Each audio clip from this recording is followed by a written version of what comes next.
کوئی ذاکر کسی بات کی اہمیت کے لیے اس کو ذرا ریپیٹ کرتا تو کہیں سورہ طلاق کا نام 3 مرتبہ لے لوں تو وہاں میری بیوی کو طلاق ہو جائے، لیکن الحمدللہ ہم ان چیزوں سے محفوظ ہیں۔ سورہ طلاق، سورہ نمبر 65، آیت نمبر 2، اور یہ وہ آیت ہے عموماً مراجع فتویٰ دیتے وقت کلیئر کٹ بات کرتے ہیں، حلال حرام واجب کرنا ہے نہیں کرنا، اس کے لیے کوئی آیت یا حدیث لے کے نہیں آتے ہیں۔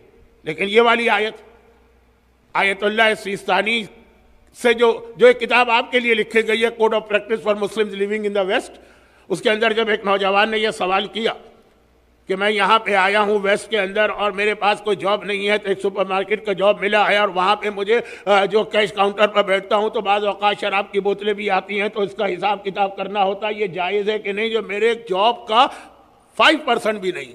تو انہوں نے کہا کہ حرام ہے۔ بہرحال شراب، سور کا گوشت، اس میں تو کوئی کمپرومائز نہیں، کہا کہ حرام ہے۔ تو اس نے کہا کہ پھر میرے لیے سروائیو کرنا مشکل ہے، تو انہوں نے کہا یہ والی آیت کوٹ کی فتوے کے اندر کہ یہ آیت پڑھ لو اور اللہ پہ بھروسہ کرو۔ آیت کیا ہے؟ وَمَن يَتَّقِ اللَّهَ يَجْعَلْ لَهُ مَخْرَجًا، یہ ہے آیت نمبر 2 کا اینڈ، بالکل آخری ٹکڑا۔ اور تیسری آیت تو میں پوری پڑھوں گا۔ وَمَن يَتَّقِ اللَّهَ، جو اللہ سے ڈرتا ہے یعنی تقوی اختیار کرتا ہے۔ دیکھیں قبولیت دعا کی پہلی شرط یہ بتائی گئی ہے کہ تقوی، جو اللہ سے ڈرتا ہے اور تقوی اختیار کرتا ہے، یجعل لہ مخرجا، اللہ اس کے لیے ہر مصیبت سے نکلنے کا راستہ بنا دیتا۔ راستہ ہوتا نہیں، وہ مصیبت اور پریشانی آنا ہی آنا، اس میں کوئی بچنے کا راستہ نہیں ہے، لیکن یجعل قرار دیتا ہے اللہ اس کی دعا تقوی کے نتیجے میں ایک راستہ کہ جس سے مصیبت سے نکل جائے گا۔ میں ایک طویل عرصہ گزار کے آئے ہیں، مخرج تو آپ نے وہاں دیکھا ہی کہ جب آپ ہائی وے پہ جا رہے ہیں اور وہاں سے نکلنا ہے تو ایگزٹ جس کو انگریزی میں کہتے ہیں اس کو وہاں مخرج کہتے ہیں، تو اللہ ایک ایگزٹ بنا دے گا، ایک ایسا راستہ بنا دے گا اگر تقوی ہے تمہارے پاس۔ اس کے بعد آیت، اب تیسری آیت، وَيَرْزُقْهُ مِنْ حَيْثُ لَا يَحْتَسِبُ، اور تمہیں رزق عطا کرے گا ایسی جگہ سے تم سوچ بھی نہیں سکتے تھے کہ وہاں سے بھی رزق مل سکتا ہے، تمہارا گمان بھی نہیں ہوگا۔ اچھا اس رزق کے اندر وہ پورا فلسفہ آ جاتا ہے کہ رزق کسے کہتے ہیں۔ انہاں ہمارے اور آپ کے ذہن میں تو آتا ہے جو ہمارے گھر کا خرچہ چلانے کے لیے دولت ہے، لیکن کبھی اللہم ارزقنی زیارت الحسین، زیارت حسین کو بھی رزق کہا گیا، کبھی اولاد کو بھی رزق کہا گیا۔ یہاں پر ہے کہ اللہ رزق دیتا ہے، یعنی اللہ تمہاری ہر حاجت کو پورا کرے گا اور ایسے طریقے سے کہ تم سوچ بھی نہیں سکتے ہو کہ یہاں سے بھی میرا مسئلہ حل ہوگا۔ وہ آدمی حل نہیں کر رہا، وہ اللہ حل کر رہا۔ یجعل لہ مخرجا، بہت سے لوگ کہتے ہیں کہ مولانا ہمیں کسی مسلمان حکمران نے تو وہ سہولتیں نہیں دی۔ یرزق من حیث لا یحتسب، اللہ ہے، یہ اللہ ہے جو ذریعہ اور سبب بنا دیتا ہے ایسے لوگوں کو کہ جو کبھی آپ کی طرف توجہ بھی نہیں دیتے۔ وَمَن يَتَوَکَّلْ عَلَى اللَّهِ، اور قرآن ایک اصول بتا رہا ہے جو اللہ پہ بھروسہ کر لے گا فَهُوَ حَسْبُهُ، اللہ اس کے لیے کافی۔ پھر اسے کسی کے دروازے پہ جانے اور کسی کے آگے ہاتھ پھیلانے کی ضرورت نہیں۔ دعا کے لیے کوشش اپنی جگہ ہے، لیکن بھروسہ صرف اللہ۔ ان اللہ بالغ امرہ، جب اللہ کسی کام کا ارادہ کر لیتا اللہ اس کو پورا کر کے رہتا۔ ساری کائنات ایک طرف ہو جائے کہ آپ کو رزق نہیں پہنچنے دینا ہے اور اللہ نے کہا کہ میں تو دوں گا۔ ان اللہ بالغ امرہ وقد جعل اللہ، بہت اہم، یہ آخری آیت مکمل، وقد جعل اللہ لکل شیء قدرا، ہاں مگر اللہ نے ہر چیز کے لیے ایک وقت رکھا۔ ہو سکتا ہے کہ آپ کوئی دعا 20 سال سے مانگ رہے ہیں اور پوری نہ ہوئی ہو۔ امام نے 20 سال کا لفظ استعمال کیا، اس لیے میں نے یہ جملہ کہا۔ راوی نے کہا مولا میں ایک طویل عرصے سے دعا مانگ رہا ہوں، دعا قبول ہی نہیں ہو رہی۔ پھر آدمی جب زیادہ عرصہ گزر جائے تو ٹھنڈا پڑنے لگتا، وہ جوش نہیں رہتا، وہ دعا میں کنسنٹریشن نہیں رہتا۔ امام نے کہا تم کیا ہو؟ موسیٰ اللہ کے معصوم نمائندے ہیں نا، 20 سال دعا مانگی کہ فرعون کے خلاف ان کو کامیابی ملے، تب اللہ نے ان کو کامیابی عطا کی۔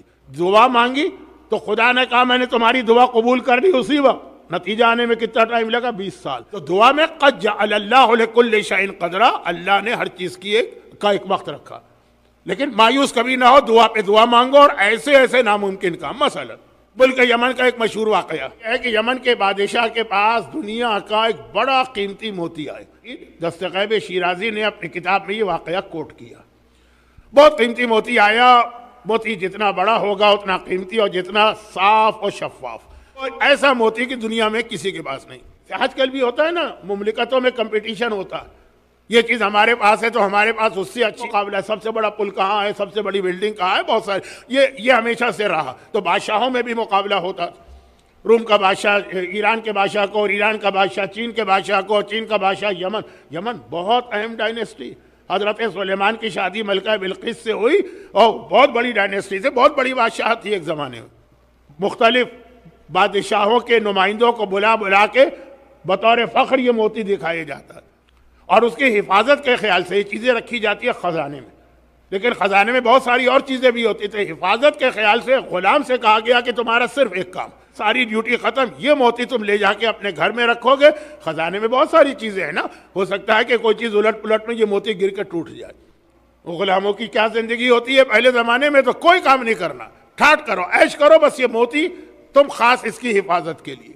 اور ہر 6 مہینے 8 مہینے کے بعد کوئی نہ کوئی بادشاہ کا نمائندہ آتا. ٹریولنگ اتنی آسان تو نہیں تھی نا پرانے زمانے میں، اور اس کو یہ غلام کو بلایا جاتا ہے، وہ بڑی احتیاط سے موتی لے جاتا ہے، واپس لے آتا ہے. ایک دن اسی طرح واپس لایا.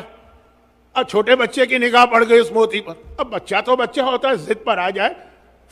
ہندی میں ہے نا کہ 3 ضدیں بہت مشہور، ایک بادشاہ کی، ایک عورت کی یعنی بیوی کی، اور ایک بچے کی. تو اب ایک مرتبہ بچے نے موتی دیکھا، وہ مچل گیا کہ مجھے دو، مجھے دیکھنا.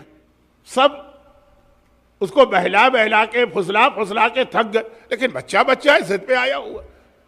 آخر گھر والوں نے کہا، غلام کی ماں نے کہا کہ بھائی 1 منٹ کے لیے دے دو نا، ہم سب یہاں کھڑے ہوئے ہیں سامنے. دل تو نہیں چاہ رہا تھا، لیکن پریشر پڑا عورتوں کا، تو اس نے ایک مرتبہ موتی بچے کے ہاتھ میں دیا. بچے نے لیا، اور بس جو نہ ہونے والا واقعہ ہو گیا کہ ایک دم اس کے ہاتھ سے پھسل کے زمین پہ گرا اور 2 ٹکڑے ہو گئے. اب یہ 2 ٹکڑے نہیں ہوا، یہ غلام گیا، مر گیا. اب اسے یہ پتا ہے نا کہ یہ اتنا قیمتی موتی تھا، یہ ٹوٹ گیا، جو بادشاہ کے لیے ایک پرائیڈ اور فخر تھا. جب کوئی نیا مہمان آئے گا اور یہ موتی منگوایا جائے گا اور میں نہیں لا سکوں گا، یا ٹوٹا ہوا موتی، تو گیا میں. خالی میں ہی نہیں، پرانے زمانے کے بادشاہ، زن بچہ کو لو پھلوایا جاتا تھا. تمہاری ساری فیملی، تمہاری ساری اولاد، تمہارے گھر کی ساری عورتیں، جیسے پوری فیملی کا خاتمہ. لیکن اب کیا کریں، بہت پریشان. بہت ہی قریبی ایک دوست نے دیکھا کہ چند دنوں سے بہت پریشان. ایک مرتبہ اس سے کہا کہ میں جب دیکھ رہا ہوں کہ اب تمہیں کسی کام میں تمہارا دل ہی نہیں لگ رہا، کچھ بتانا بھی نہیں چاہتا ہے کہ ابھی تو کسی کو نہیں معلوم. ایسا نہ ہو کہ میں نے بتایا، خبر پھیل گئی تو جو 6 مہینے بعد موت آنے والی ہے وہ آج آ جائے. لیکن بہت قریبی دوست تھا، محبت کرتا تھا، بہت پریشر ڈالا تو کہا کہ یہ ہو گئے. اس دوست نے کہا گھبراؤ نہیں، معصوم کی حدیث نقل کی کہ یہ آیت پڑھو، بڑی سے بڑی پریشانی سے خدا کہتا ہے یجعل لہ مخرجا، ہم تمہارے لیے ایک اسپیشل راستہ بنائیں گے پریشانی سے بچنے کا. یہ آیت پڑھو.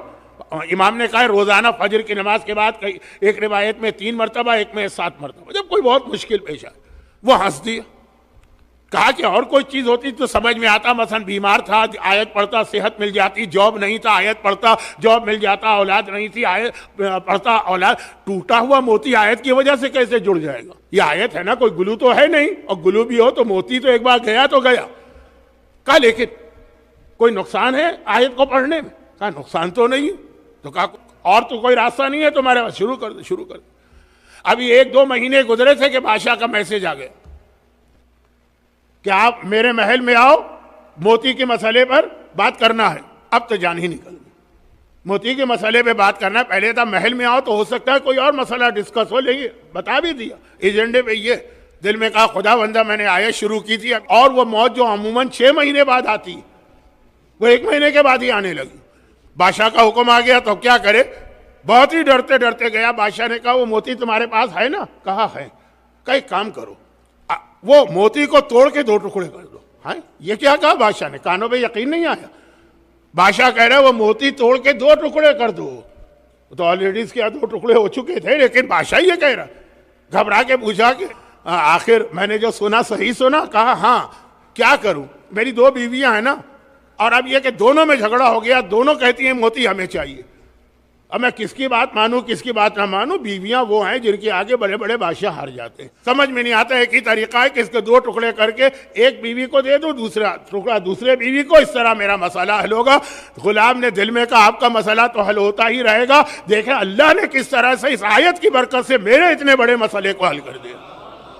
اور یہ عرض کر دوں دیکھیں یقینی موت، اسی کو میں نے شروع مجلس میں کہا نا کہ معجزے ہو جاتے ہیں دعا کے ذریعے. کہ آج کل بعض لوگوں کو جو کچھ اپنی ہاف نالج پر اپنے آپ کو مجتہد سے بڑا سمجھتے، وہ کبھی اس قسم کے واقعات سن کے کہیں گے بادشاہ کا واقعہ ہے نا، تو کوئی اتھینٹک تو نہیں ہوگا۔ اب آئیے 10ویں امام کے زمانے میں سیم واقعہ یونس نقاش کو پیش آیا، جا کے دیکھ لیجئے 10ویں امام کے حالات، سیم واقعہ۔ البتہ وہاں پہ دعا ایک اور بتائی تھی امام نے، جس کو ہم دعائے توسل کہتے ہیں۔ یونس اس زمانے کے ظالم حکمران متوکل کے زمانے میں تھا، نقاش تھا، وہ نقش و نگار بناتا تھا، تو ایسا ہی تھا کہ ایک بہت قیمتی یاقوت آیا اور وہ ٹوٹ گیا اور وہ گھبرا گیا، اور پھر بادشاہ نے بولا کہ یہی کہا کہ مجھے اس کے 2 ٹکڑے کرانا ہے۔ باقاعدہ پورا واقعہ 10ویں امام کے حالات میں، اس کا نام ہے یونس نقاش۔